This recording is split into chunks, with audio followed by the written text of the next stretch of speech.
El día de hoy el tema que nos toca conversar es diarrea aguda. Es una de las patologías muy frecuentes que no necesariamente tiene que ser de manejo de la especialidad.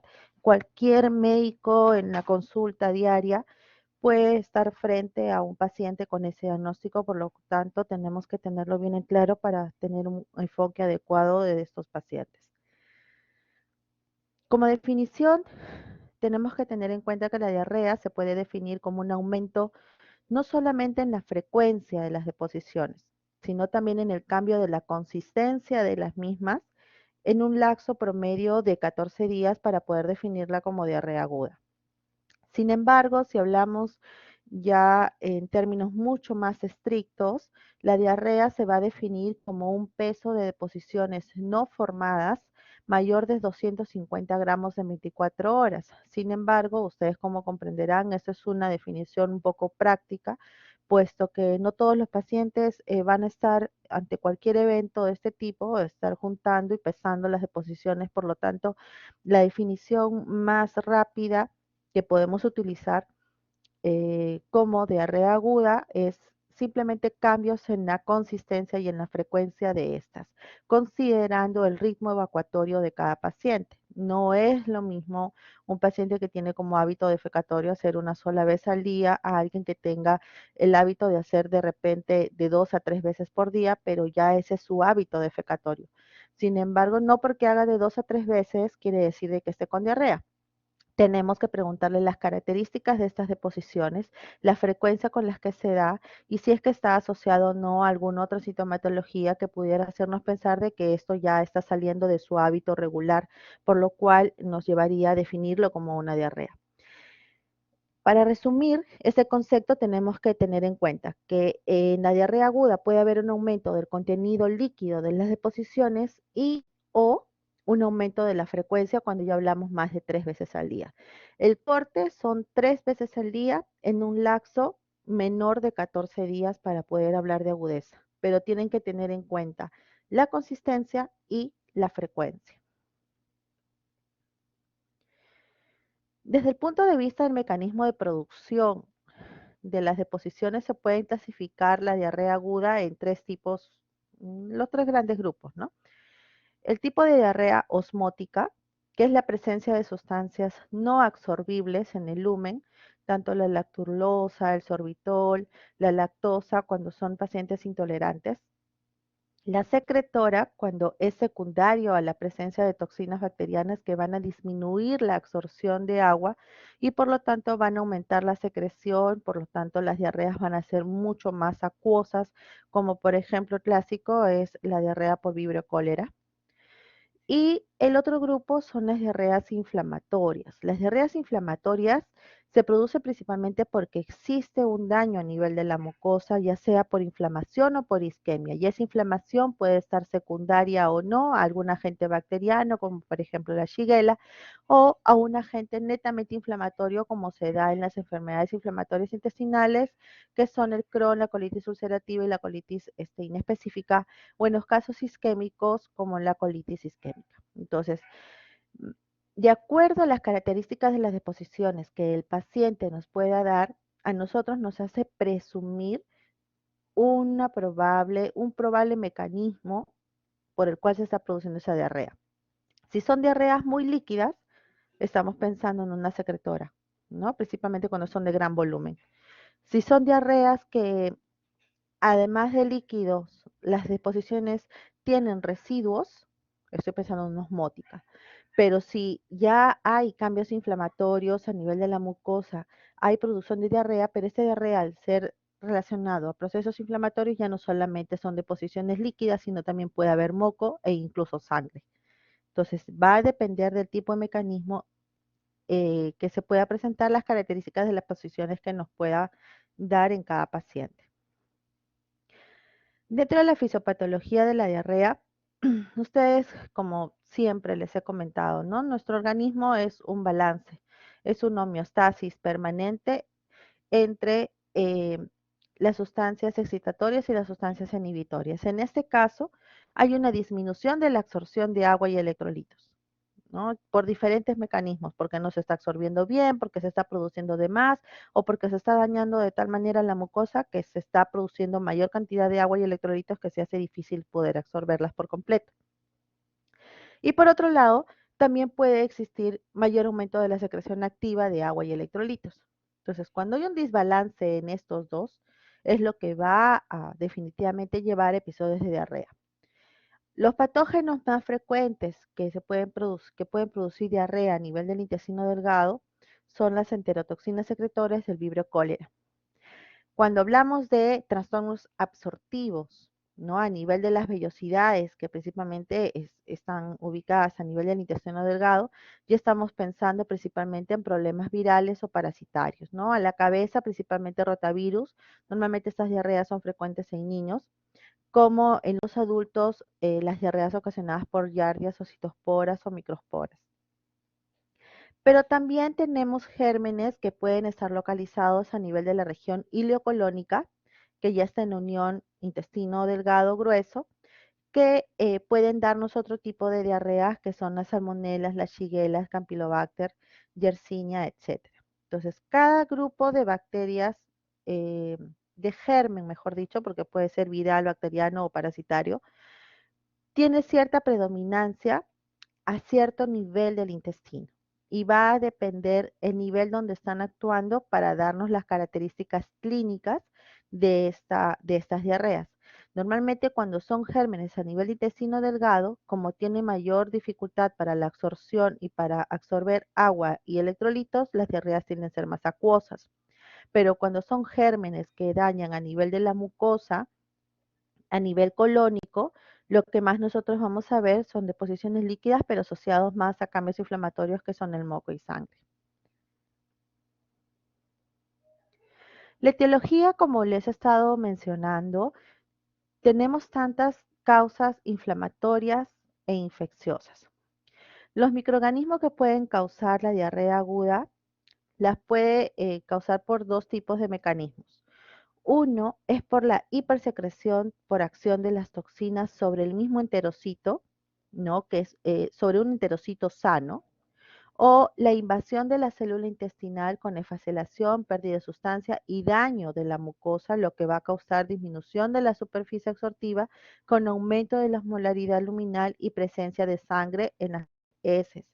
Esto es cuando ya existe un tipo de diarrea inflamatoria con daño de mucosa.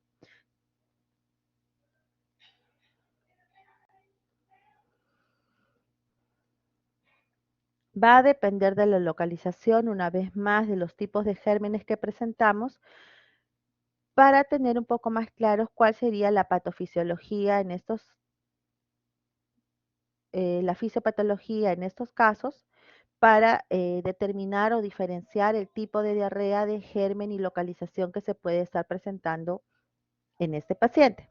Entonces, si tenemos un tipo de diarrea de localización a nivel como localización de probable anatomía de diarrea, el intestino delgado, como les he mencionado, lo más frecuente es el Vibrio cólera, la Escherichia coli enterotoxigénica, los rotavirus, algunas veces la Giardia, que tiene predominancia más a nivel de duodeno, el Cryptosporidium o los strongyloides. Son los gérmenes o los patógenos más frecuentes que pueden dañar a nivel de intestino delgado. Pero cuando dañan a nivel de intestino delgado, principalmente la diarrea que van a producir es una diarrea enterotoxigénica, donde van a producir un daño a nivel de la absorción y usualmente o relativamente es una diarrea no inflamatoria. Cuando tenemos compromiso de algunos gérmenes patógenos a nivel de la región ileocólica, como Shigella, la Salmonella, el Campylobacter, la Yersinia, principalmente es por una invasión o citogénica a nivel de la misma célula, con daño a nivel de la mucosa, daño del enterocito y con cambios inflamatorios, ¿no? Por eso que estos tipos de gérmenes a ese nivel lo que van a condicionar usualmente es una diarrea inflamatoria con presencia de moco y algunas veces sangre. Pero cuando estamos hablando de un germen que puede tener predominancia en ambos, que es la Escherichia coli enterotoxigénica, puede tener tanto cambios a nivel como respuesta inflamatoria, como también puede ser por causas secretoras. Entonces, el germen que mayormente puede condicionar cualquiera de estas dos fases es la Escherichia coli enterotoxigénica. Pero nuevamente insisto en que si bien es cierto, las diarreas infecciosas pueden ser las más frecuentes que nosotros podamos tener, ocasionados tanto por bacterias, por virus o por parásitos, no son las únicas causas de las diarreas que nosotros nos debemos enfocar. Hay otras causas que pueden ocasionar diarreas sin necesidad de tener un germen como factor etiológico de por medio. En aquellas causas no infecciosas, a la cabeza tenemos los fármacos. Frecuente, por ejemplo, un fármaco que puede ocasionar diarrea es la metformina, que es muy usado en los pacientes con diabetes, ¿no? Vienen incluso con diarreas hasta con moco, pero principalmente por un trastorno a nivel de la absorción. Algunos aditivos alimentarios, pacientes, por ejemplo, que son intolerantes a la lactosa, pueden también manifestarse por diarrea.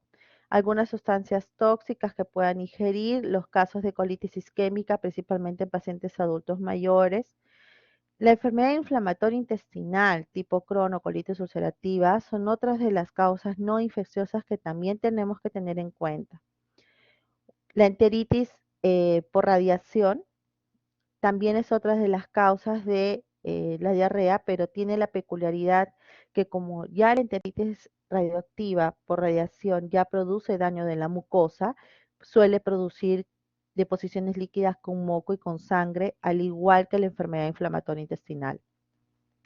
La sepsis generalizada también se puede asociar a diarrea, igual que una enfermedad inflamatoria pélvica, la misma impactación fecal que puede dar incluso secreción de moco a ese nivel por el mismo estímulo a nivel intestinal de querer evacuar las deposiciones y no poder eliminarlas, o lo que nosotros llamamos el estrés psicológico que puede conllevar a un síndrome intestino irritable tipo diarrea, recordando que el síndrome intestino irritable tiene tres tipos: el tipo de dolor, tipo diarrea y tipo estreñimiento.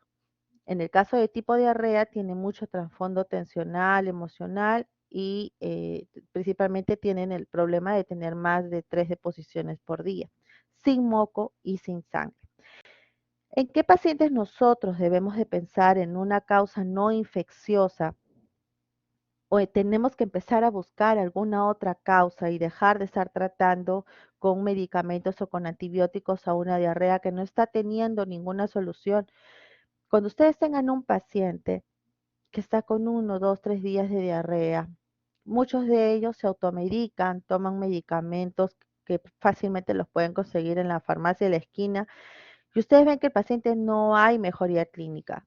Le dan un tratamiento estricto, el paciente lo cumple a cabalidad, cumple la dieta y a pesar de eso el paciente persiste con diarrea. Pacientes que acuden recurrentemente a la emergencia o a la consulta indicando de que persiste la diarrea y que no hay mejoría para ello. Entonces, son pacientes en los que no vamos a insistir con esto de que realmente haya una diarrea infecciosa.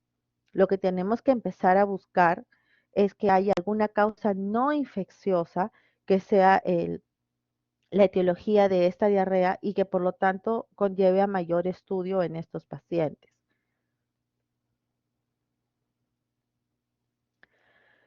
Los episodios de diarrea se pueden clasificar en 3 categorías. La diarrea aguda, que es la presencia, como ya hemos mencionado, de 3 o más deposiciones acuosas, que está alterada su consistencia en las 24 horas previas. La diarrea disentérica, que es la presencia de sangre visible en las deposiciones. Y la diarrea persistente, que es aquel episodio de diarrea de inicio agudo y que dura más de 14 días.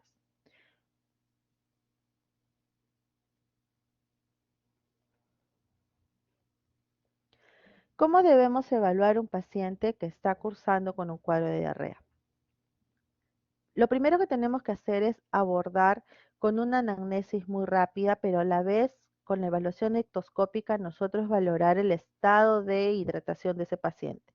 Desde su estado de sensorio, desde poder observar la mucosa, cómo están los labios, cómo está la boca, cómo está la lengua, para ver su grado de deshidratación, además de poder enfocar y dirigir la entrevista de este paciente. Muchos pacientes vienen y nos cuentan toda una historia y de verdad se puede pasar una hora narrando una historia y nada de lo que nos informan es realmente importante para llegar a un diagnóstico.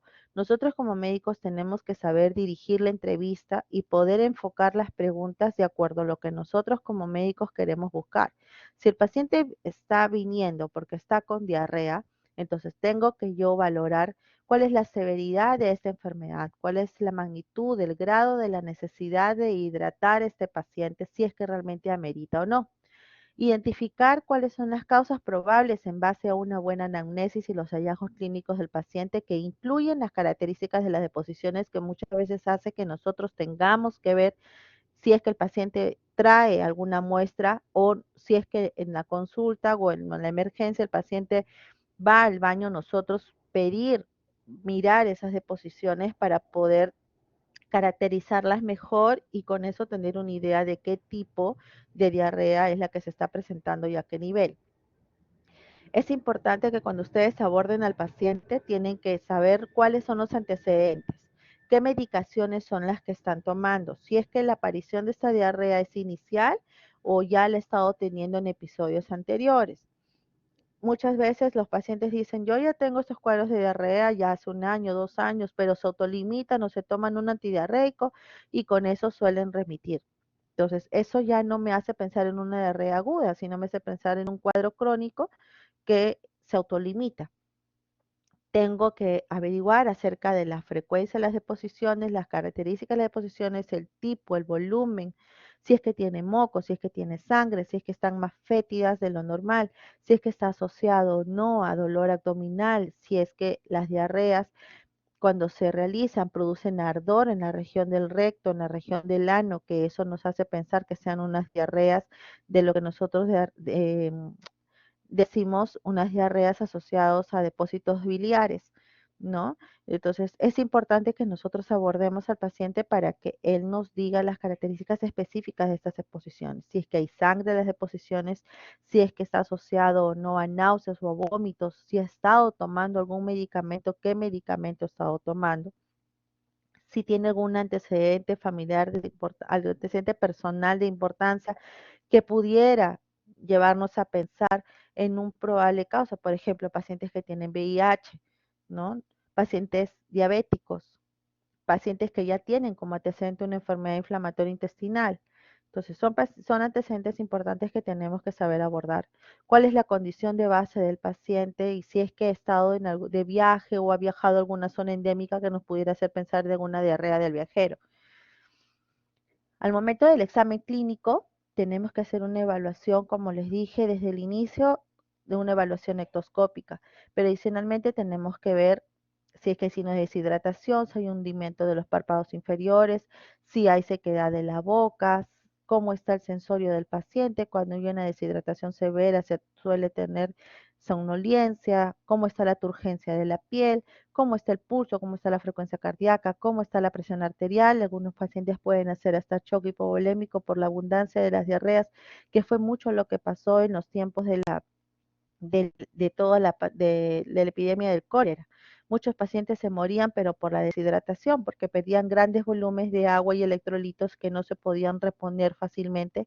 Por eso que se crearon estas soluciones de hidratación hidroelectrolítica que tienen altas concentraciones de electrolitos justamente para tratar de reponer las altas pérdidas que condiciona este virus, ¿no? Los detalles en la población pediátrica es un poco más álgido poder evaluar porque tiene que ver mucho la información de la familia, ¿no? Pero siempre es importante abordar qué alimentos son los que está consumiendo y si es que ha estado en contacto con otros niños, teniendo en cuenta que la mayoría de las diarreas en la población pediátrica son por virus, principalmente rotavirus. Entonces, cuando nosotros evaluamos la parte de deshidratación, y para que se enfoquen un poco mejor en estos casos, Un paciente acude a la emergencia porque realmente la diarrea no para, porque tiene algún síntoma asociado que le limita en su actividad diaria, por ejemplo, el dolor, las náuseas, los vómitos, o porque ya está teniendo problemas de deshidratación. Entonces, lo que va a hacer que ese paciente permanezca en la emergencia o se descompense es la deshidratación. Y es lo primero que nosotros tenemos que identificar para saber, de acuerdo a la clasificación de los planes de manejo, cuál es el grado de deshidratación para saber qué tipo de hidratación le vamos a dar. Tenemos que ver el estado del paciente, si está normal, si está hipoactivo, irritable o si está letárgico, somnoliento, si es que hay ojos hundidos o no, si es que las mucosas están secas o no, si es que el paciente tiene sed o simplemente tiene sed pero no tiene las fuerzas o está incapaz de poder ingerir alimentos, por ejemplo, los pacientes que están con náuseas y vómitos persistentes, si es que hay un buen tono en el pulso o están disminuidos, si es que hay turgencia o hay signos de pliegue. Entonces, cuando nosotros tenemos estos signos, nosotros de acuerdo a la positividad o la negatividad de ellos, vamos a decir si es que hay algún grado de deshidratación, si es que vemos signos de deshidratación severa, cuando hay letargia, somnolencia, cuando los pulsos están disminuidos o no, o cuando definitivamente no hay signos de deshidratación. Entonces, si definitivamente este paciente está estable, hemodinámicamente está estable, no tiene signos de deshidratación, solamente está con cuadros de diarrea que lo podemos manejar, se evita la hidratación, ya sea vía oral o endovenosa, de forma brusca. Sí se debe hidratar, pero de forma paulatina, conforme vaya tolerando, pero no hay esa necesidad de tener que hospitalizar o observar a ese paciente para poder manejarlo y se tiene que evaluar para hacerle el seguimiento de cómo va la evolución de la diarrea.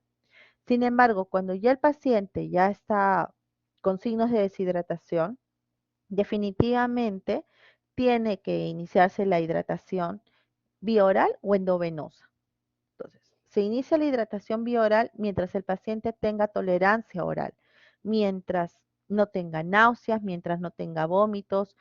Lo regular que uno dice, ¿no? Por cada deposición un vaso de suero de hidratación oral, pero es un vaso que lo va a ir tomando lento, progresivo, mientras va tolerando para no estimularle las náuseas, ¿no? Y si el paciente tolera, se puede manejar de forma ambulatoria con seguimiento, obviamente, de la evolución de la diarrea. Pero definitivamente si ese paciente tiene signos de deshidratación severa, ese paciente necesita hidratación ya netamente con líquidos intravenosos. Si es que tolera vía oral, puede asociarse la hidratación vía oral, pero tiene que ser una hidratación combinada. Si tolera vía oral y endovenosa y si no tolera, tenemos que ir con todo para la hidratación endovenosa. Hay cierta relación también de los principales síntomas que tiene el paciente asociados cuando tiene diarrea. Muchas veces se ve que cuando hay fiebre está asociado a patógenos invasores. Frecuente en aquellos pacientes pediátricos que se presenta al inicio muchas veces los cuadros de fiebre, principalmente en los niños, pero cuando son diarreas asociadas a rotavirus y suelen autolimitarse conforme va avanzando los días, porque las diarreas por rotavirus suelen autolimitarse en el segundo o tercer día sin necesidad de ningún tratamiento antibiótico. Si el paciente tiene deposiciones sanguinolentas, principalmente lo que vamos a pensar es que ya son patógenos invasivos, enteroinvasivos, que van a producir citotoxinas que van a dañar la mucosa. Y al dañar la mucosa van a producir formación de moco y sangre. Si hay ausencia de leucocitos fecales, hay que pensar en la probable infección por Escherichia coli enterotoxigénica. Y si no se ven algunos agentes virales y bacterianos que pueden producir algunas enterotoxinas, hay que pensar también en otras patologías que me puedan condicionar deposiciones sanguinolentas, por ejemplo, las colitis isquémicas o la enfermedad inflamatoria intestinal. Los vómitos, que muchas veces está asociado a estos cuadros, es frecuente, pero en las diarreas virales y en aquellas enfermedades provocadas por toxinas bacterianas, principalmente en aquellas diarreas que se da por alguna intoxicación alimentaria.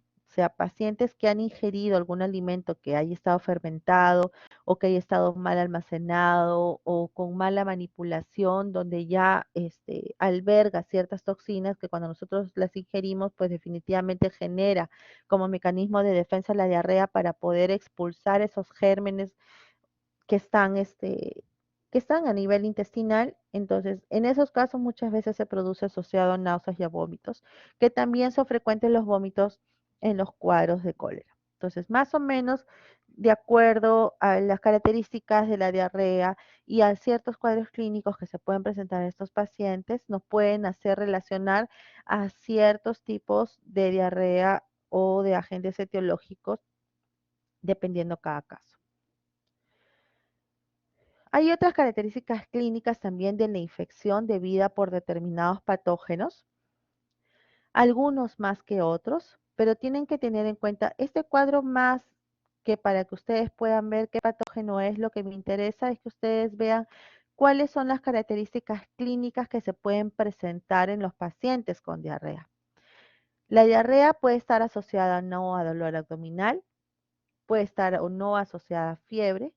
Puede haber evidencia de inflamación en heces y eso se evalúa por medio de la reacción inflamatoria en heces. Puede haber presencia de náuseas o vómitos. Puede haber presencia de sangre a nivel de las deposiciones o tener sangre, heces sanguinolentas que son una mezcla entre moco y sangre, que puede ser dado por cualquiera de estos gérmenes. Entonces, cuando ustedes aborden a un paciente, tienen que ver el dolor abdominal. ¿Dónde es el dolor? Muchas veces el dolor abdominal es un dolor difuso, tipo cólico, que está asociado a las deposiciones líquidas y normalmente cuando el paciente evacúa, disminuye el dolor o cede el dolor. La fiebre es más intensa en infecciones, por ejemplo, por Shigella, por Salmonella, por Campylobacter, por Yersinia. Pero en los otros gérmenes suele ser muy tenue, producir solo febrículas o autolimitarse muy rápido. Principalmente en aquellos gérmenes enteroinvasivos son los que se va a ver la presencia de moco, principalmente en Shigella, Salmonella y Campylobacter y en aquellas productoras de chigatoxinas. Entonces, hay que tener en cuenta los gérmenes, sí, pero lo más principal es ver qué características clínicas pueden tener estos pacientes asociados y no ponernos a pensar de que sea otra causa de cualquier otro síntoma que tiene el paciente. Siempre hay que tratar de ver al paciente como una unidad clínica. Es mucho más raro pensar que el paciente tiene dos o tres problemas que se han agudizado a la vez que pensar que todos ellos se pueden asociar al mismo problema. Como les mencionaba, la diarrea que más frecuente nosotros vamos a ver en la emergencia son aquellas diarreas que tienen una clínica marcada incluso con deshidratación, ¿no? Porque son esos pacientes que ya se han estado tratando muchos, hasta nosotros mismos en algún momento hemos tenido diarrea o dejamos que remita solo o tomamos la típica que nos dicen los pacientes, tome una ciprofloxacino y paró.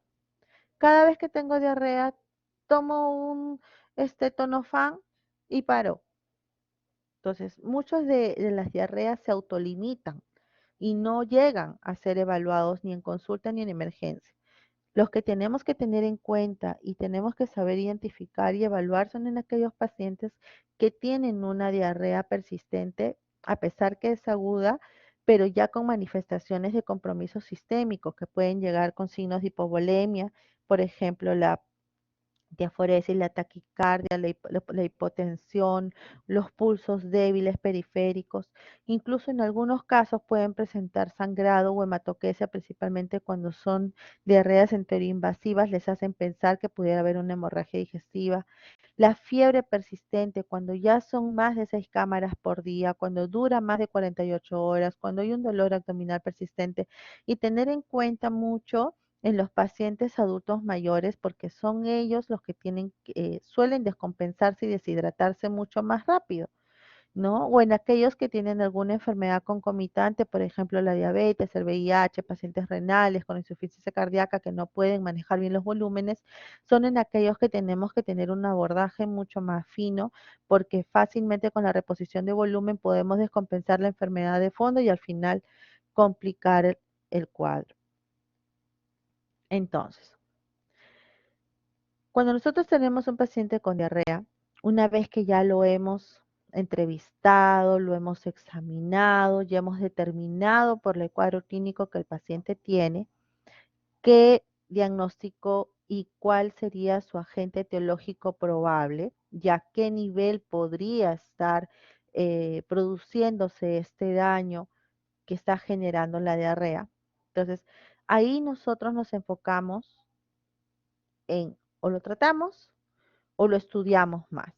Entonces, normalmente en la emergencia, para aquellas diarreas agudas que nosotros vemos que son leves, que tienen una deshidratación leve, que los pacientes están hemodinámicamente estables, que toleran la vía oral y vemos las características de deposiciones, no solemos hacer exámenes de ese, salvo tengamos la sospecha de que hubiera algún agente infrecuente o alguna otra causa no infecciosa de diarrea.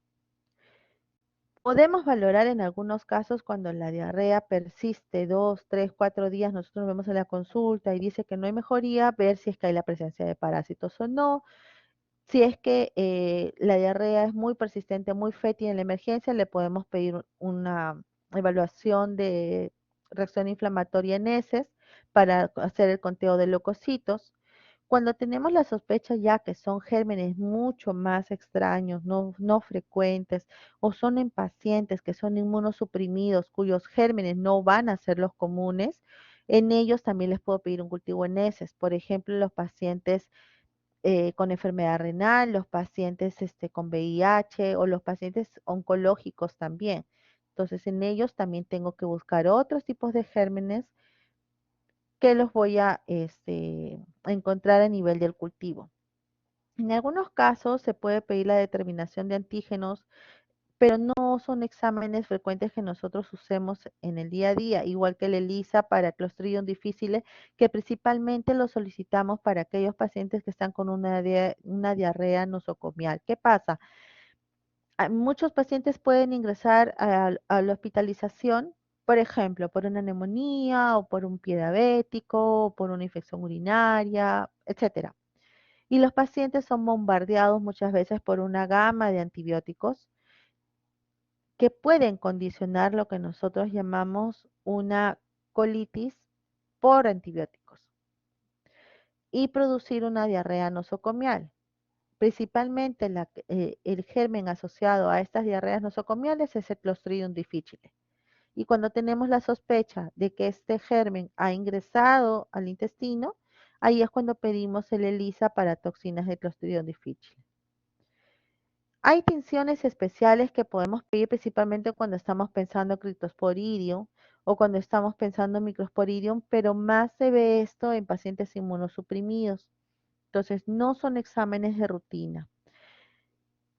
Pero ¿a qué llegamos cuando el paciente tiene una diarrea persistente que no remite, que no mejora a pesar del tratamiento, de los estudios y después de haber hecho todas estas valoraciones, descartando procesos parasitarios, infecciosos, bacterianos que tenga el paciente, todo sale negativo? Ahí viene la ayuda de la endoscopía. La endoscopía no se cataloga como un método diagnóstico inicial para los estudios de diarrea. Es el último escalón que nos va a permitir ver la mucosa y por más que la mucosa esté normal, poder tomar biopsias de esa mucosa para evaluarlas en fresco y determinar si hay otras causas no frecuentes de la diarrea.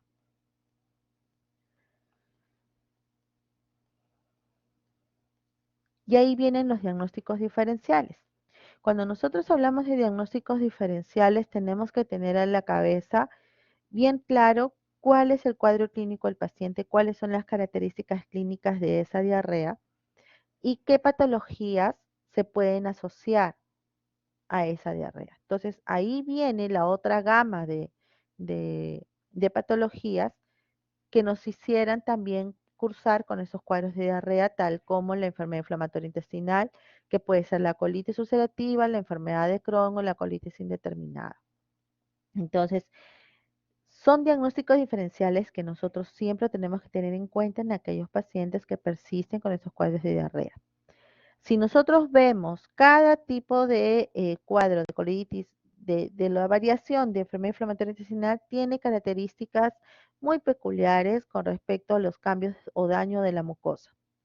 Pero cuando sospechamos nosotros de una colitis microscópica, cuando hacemos una evaluación endoscópica y toda la mucosa parece aparentemente normal.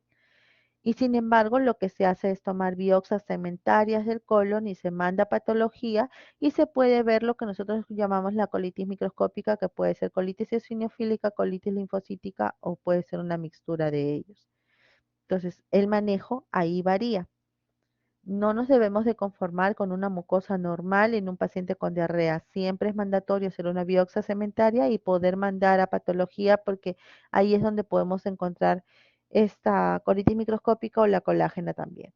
Algunos casos de diverticulitis aguda se pueden asociar a diarrea, pero no es lo más frecuente. Normalmente cuando hay una descompensación de la diverticulitis, lo que lleva más que nada es hemorragia digestiva tipo hematoquesia.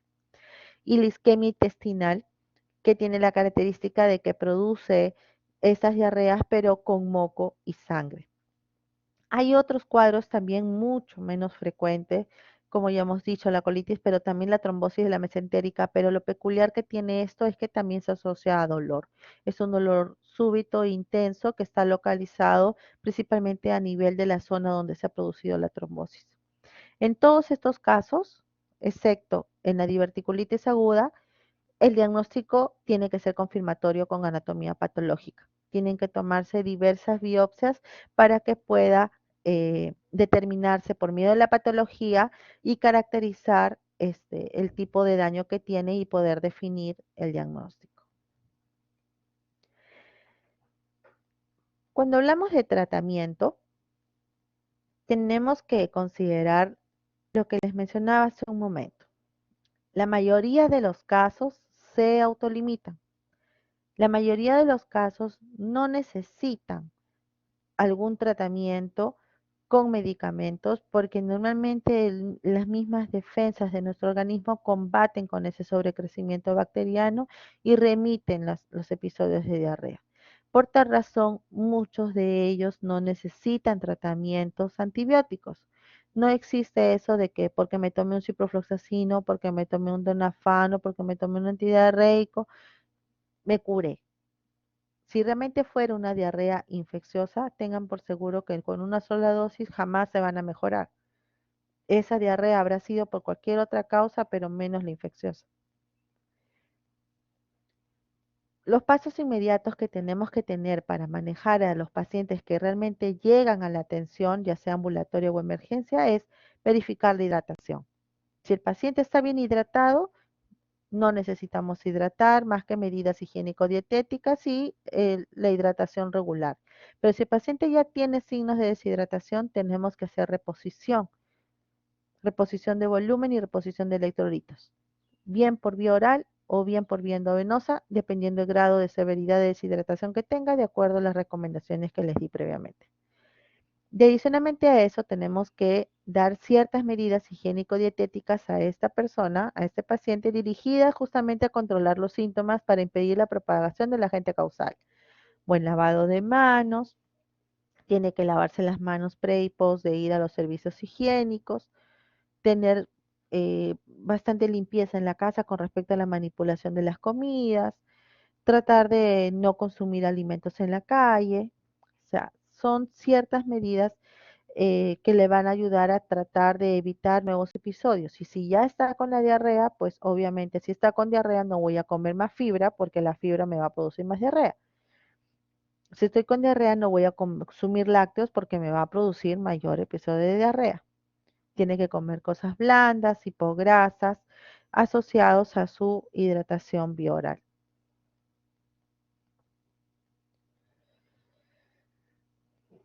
Y cuando ya solamente con las medidas higiénico-dietéticas y con las orientaciones que nosotros le podemos dar, vemos que puede presentarse un aumento de volumen de pérdidas marcadas, entonces ahí nosotros podemos recurrir a los inhibidores de la encefalinasa intestinal. El que tenemos en el mercado es el racecadrotilo. El resecadrotilo es un medicamento que se hidroliza rápidamente y se transforma en un metabolito en el intestino que se llama tiorfano. Este tiorfano tiene un efecto inhibidor de la encefalinasa que va a prolongar la acción fisiológica de las encefalinas endógenas y como consecuencia va a reducir la secreción de agua y electrolitos a nivel de la luz intestinal. Este producto, este medicamento, lo utilizamos principalmente en las diarreas de gran volumen, porque si son diarreas de 3 a 4 veces por día, pastosas o líquidas de poca cantidad o que están empezando a disminuir de volumen, no tiene razón de ser de tener que consumir un medicamento como este, porque para empezar es un medicamento caro, ¿no? Y cuya función principalmente se cumple en aquellos pacientes que tienen una diarrea de mayor volumen, de gran volumen, y que son diarreas acuosas. Y ahí vienen también algunos medicamentos como los antidiarreicos, que tienen que ustedes saber orientar a los pacientes de cuándo tener que usarlos. Normalmente, como les he dicho, la diarrea es un mecanismo de defensa de nuestro organismo ante un patógeno o un germen que no es normal en nuestro organismo.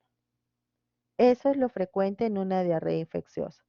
Entonces, si nosotros cortamos ese mecanismo de defensa, corremos el riesgo de que esas bacterias proliferen aún más en nuestro intestino y esa diarrea, si bien es cierto, puede disminuir, pero la infección puede continuar.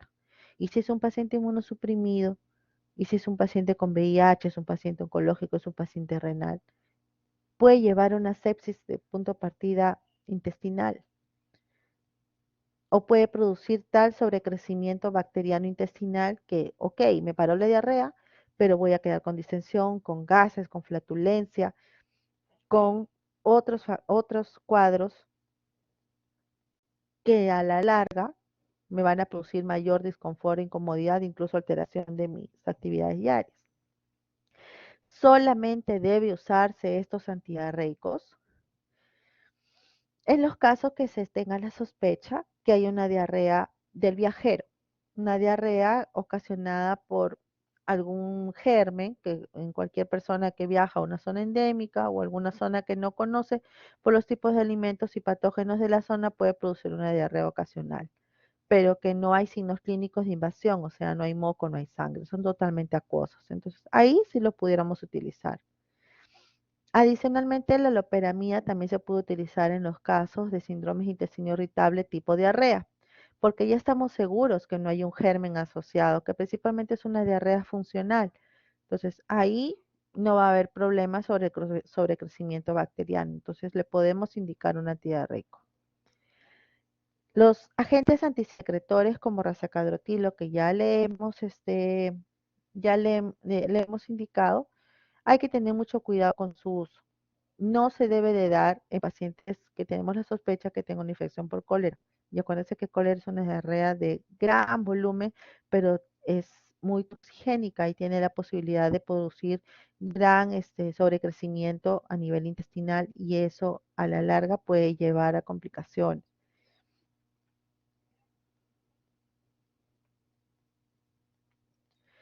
Hay otros agentes no absorbentes, por ejemplo, como el carbón activado o las arcillas, que también en algunos casos se pueden utilizar. Actúan absorbiendo las toxinas bacterianas que pueden estar presentes en la luz intestinal. Sin embargo, no es muy comercializado, no lo usamos mucho en esos casos. Más utilizamos como agente absorbente el bismuto.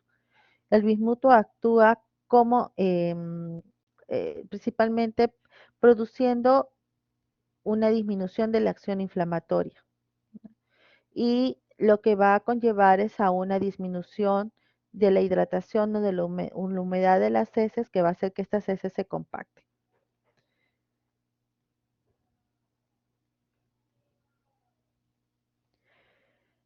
También está mucho en boga y se habla bastante acerca del consumo de los productos probióticos. Los probióticos, los simbióticos o los multibióticos.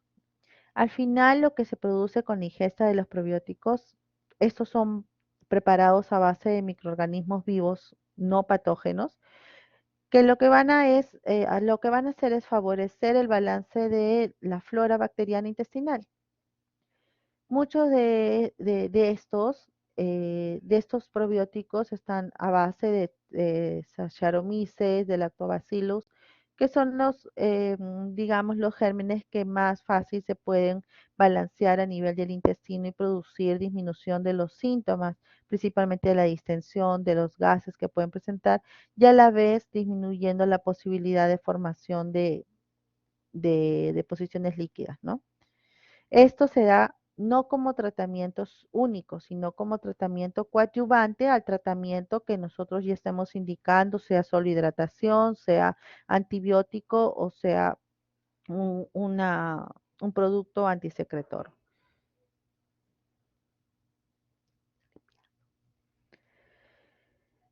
Entonces, en resumen,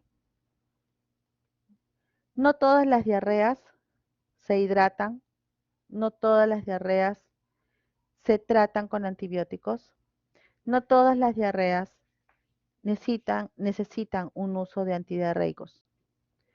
Pero casi todas las diarreas que nosotros sospechemos que son bacterianas o infecciosas se tratan con casi los mismos con los mismos antibióticos. Y esa es una de las razones también del por qué no solemos hacer mayores estudios en aquellas diarreas del adulto que nosotros sospechamos que sea por un germen común de diarrea. Entonces, en esos casos, como todos se pueden tratar con ciprofloxacino, con este, mm, sulfamethoxazil con trimethoprim, no necesitamos, sulfamethoxazol con trimethoprim, perdón, no necesitamos dar algún otro estudio o algún otro tratamiento si ya tenemos la sospecha de que estos cuadros pueden ser por esos gérmenes, porque aparte el cuadro clínico es muy similar, que estamos hablando del común.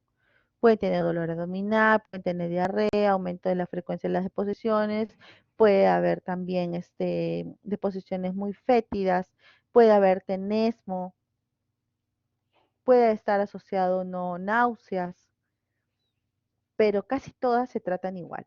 Por lo tanto, no es necesario identificar, ay, esto fue por Shigella, ay, esto fue por Campylobacter, esto fue por Yersinia, porque no va a variar el tratamiento. Esto es lo que normalmente se hace por costo-beneficio y costo-efectividad. Acá ustedes después con calma pueden revisar los grandes grupos de microorganismos, el periodo que demora cada uno de ellos de incubación, cuáles son las manifestaciones clínicas frecuentes, que casi todas se repite lo mismo, y los esquemas tratamientos que repito, en casi todos son iguales. Entonces, en resumen, cuando uno tiene un cuadro de diarrea aguda, lo primero que tenemos que nosotros caracterizar ¿es una diarrea aguda infecciosa o es una diarrea no infecciosa? Si nosotros tenemos el mayor porcentaje, si sabemos que el mayor porcentaje de diarreas son las diarreas infecciosas, entonces tenemos que tener en cuenta cuáles son estas características especiales de esta diarrea, ¿no? Si son diarreas que son deposiciones líquidas más de 3 veces por día, que, am, que puede estar asociado no a náuseas o a vómitos, a pujo, a tenesmo, son deposiciones mucho más fétidas, que pueden tener o no moco o sangre. Entonces son características que nosotros tenemos que tener. Pero adicionalmente también tenemos que ver si es que el paciente tiene fiebre, si hay dolor abdominal y si es que el paciente ha viajado y los antecedentes importantes en él, como la inmunosupresión que nos puede hacer pensar en algunos gérmenes no comunes. Si nosotros tenemos este grupo de características clínicas, que es lo más frecuente, nosotros estamos pensando que es una diarrea aguda de tipo infecciosa. Entonces, para eso puedo realizar estudios diagnósticos guiados solamente por el cuadro clínico, que puedo solicitar a lo mucho a lo mucho una reacción inflamatoria en heces como para confirmar que realmente eso es una diarrea infecciosa. Se evalúa el tratamiento antibiótico dependiendo el tipo de cuadro que tiene el paciente. Si es una diarrea acuosa abundante, le puedo dar un rascadrotilo, le puedo asociar de repente un probiótico y si estamos teniendo la sospecha de que tenga fiebre, que sea algo infeccioso, le puedo asociar un antibiótico también, pero tengo que diferenciar los tratamientos antibióticos en aquellos pacientes de situaciones especiales, como por ejemplo las diarreas nosocomiales, las diarreas de viajero o en aquellos pacientes con VIH. Pero si tengo a ese paciente con estudios clínicos que no cuadran mucho con los diagnósticos, digamos, más frecuentes, ¿no? Yo ya estoy pensando en un procedimiento probablemente endoscópico. Pero si este paciente me viene con un cuadro clínico que no es característico para diarrea infecciosa, yo estoy pensando más que solo es una diarrea inflamatoria o es una intoxicación alimentaria o es una translocación bacteriana, entonces solamente trato con sintomáticos. Si esto resuelve, bien, no necesita ningún seguimiento. Si persiste, tengo que reevaluar e iniciar algunas pruebas diagnósticas y ahí sí puede entrar la reacción inflamatoria en heces, puede ingresar el coprocultivo, puede ingresar, si es que estoy pensando en algo nosocomial, si el paciente ha estado días previos hospitalizados, las toxinas de Clostridium difficile, etcétera. Puedo descartar VIH también. Y si todo esto no me logra dar un diagnóstico definitivo, paso al estudio endoscópico para ver ya los diagnósticos diferenciales y evaluar la mucosa y de estar todo normal, llegar hasta biopsias sementarias que me den el diagnóstico prácticamente histológico de la enfermedad. Bien, creo que esta es la última. Bien, chicos, hasta aquí. ¿Alguna pregunta, alguna duda con respecto al tema?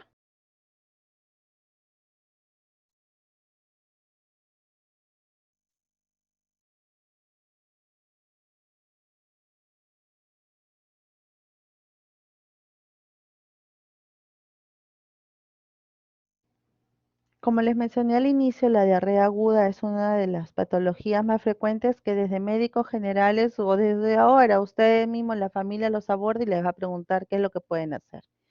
Entonces, solo como resumen para que ustedes se puedan llevar como mensaje a casa, las diarreas agudas tienen por definición aquellas deposiciones que están alteradas tanto en la frecuencia y en la consistencia con un periodo menor de 14 días, cuyo diagnóstico, cuya etiología principal son las infecciosas, sin dejar de lado los otros diagnósticos diferenciales como la enfermedad inflamatoria, la colitis isquémica, la colitis microscópica, etcétera. Al ser la mayoría de diarreas infecciosas por gérmenes comunes que se pueden autolimitar, muchas veces no requiere tratamiento. Cuando los tratamos, cuando son abundantes y cuando llegan a ser deshidratación. Entonces, la tratamos dependiendo del cuadro clínico que el paciente presente. Si solamente son acuosas y no hay deshidratación, tratamos de dar medicamentos para controlar el volumen, que puede ser resecadrotilo, puede ser bismuto, puede ser algún antidiarreico si es que descartamos que sea infecciosa. Y si son infecciosas, pero de repente ya está condicionando deshidratación, entonces tenemos que hidratar al paciente, sea bioral o sea endovenoso, y tratar el probable agente causal, considerando que la mayoría de tratamientos de diarreas por los gérmenes comunes es casi lo mismo. Ciprofloxacino, sulfamethoxazol con trimethoprim, que están a la cabeza como parte del tratamiento antibiótico de estos gérmenes. Y si luego del tratamiento o durante el tratamiento vemos que el paciente se deteriora, no hay mejoría o empeora, tenemos que pensar y buscar otras causas y hacer mayores estudios donde ya entra la reacción inflamatoria en ese coprocultivo. Le podemos hacer también dosaje de toxinas de Clostridium difficile, buscar otras enfermedades concomitantes que pudieran descompensar el cuadro. Y si todo eso hace de que no tengamos un diagnóstico, al final vamos a llegar a un procedimiento endoscópico para poder evaluar la mucosa endoscópicamente y también por patología. Creo que en líneas generales esos son los conceptos rápidos que ustedes tienen que grabarse y llevarlos a casa como para poder manejarlos permanentemente. Bien, chicos, si no hay dudas, hemos terminado la teoría el día de hoy. No se olviden de mañana, tenemos reunión con el grupo de plenaria. Vamos a hacer mañana sesión de endoscopía, mañana de endoscopía, vamos a ver diferentes procedimientos endoscópicos en vivo, donde van a poder ver cómo se realizan los procedimientos y cuáles son las indicaciones, las contraindicaciones y cuáles son los manejos que se pueda dar según los hallazgos a nivel de endoscopía. Sí, los espero mañana, chicos. Cuídense, que tengan buena tarde.